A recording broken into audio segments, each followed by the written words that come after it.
Communication, marketing, recrutement. Vos besoins ont des solutions vidéo avec Décideur TV, le studio. Bonjour à tous et bienvenue dans ce nouveau Duplex Bourse du lundi 31 mars 2014. On se connecte tout de suite en duplex avec Guillaume Rozan depuis la salle des marchés de Bourse Direct. Bonjour Guillaume.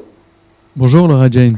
Alors tout d'abord on va revenir sur la clôture en hausse vendredi à Wall Street. Le Dow Jones gagnait 0,16%, le Nasdaq s'accordait à 0,11% et le S&P 500 gagnait quant à lui 0,46%. Comment expliquez-vous ce léger sursaut ? Eh ben, vendredi après-midi, on a eu des statistiques américaines qui sont sorties plutôt favorables.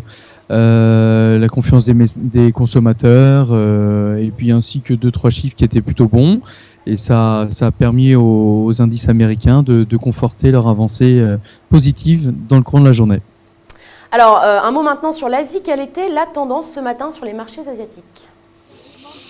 Alors, on a eu Tokyo qui a gagné pratiquement 1%, hausse de 0,9%. Shanghai qui lui cédait 0,12% et puis Hong Kong également qui cédait 0,26%.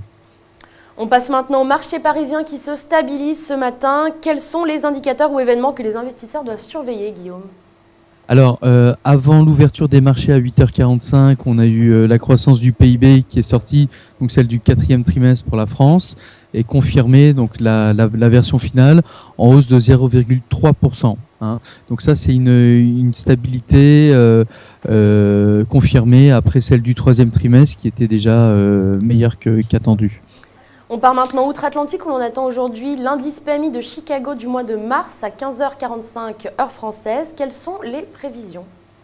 Alors oui, cet indice est plutôt regardé avec attention. On attend une légère baisse à 58,5 alors que le mois dernier on était pratiquement un point au-dessus à 59,80. Alors quels sont les supports et résistances à surveiller aujourd'hui, Guillaume ? Alors sur le CAC 40, là, on évolue à 4410. C'est vraiment le support long terme que l'on a là. Donc c'est un point très important à surveiller aujourd'hui. Il faudrait qu'on arrive à maintenir ce cap. Si on arrive donc à le maintenir, on pourrait avoir une extension à 4450, voire 4490. Et puis, donc, en cas de problème, mais on ne pense pas qu'il y en ait avant jeudi, date à laquelle la BCE va parler, on pourrait revenir sur les 4380, voire les 4344.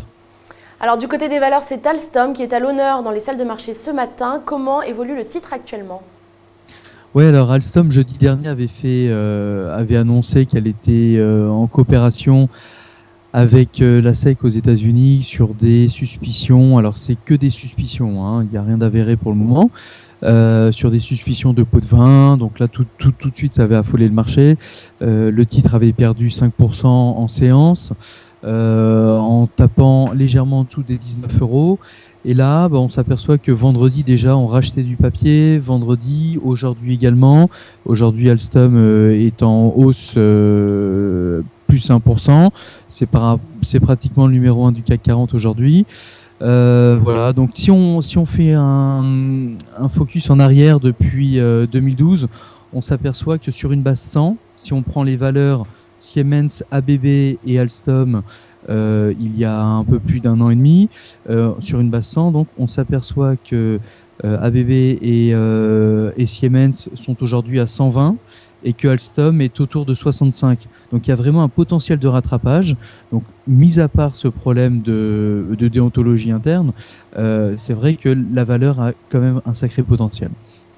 Très bien, merci beaucoup Guillaume pour toutes ces précisions. On se retrouve demain pour un nouveau duplex. En attendant, très bonne séance à tous. À demain. Merci beaucoup. Au revoir, bonne journée.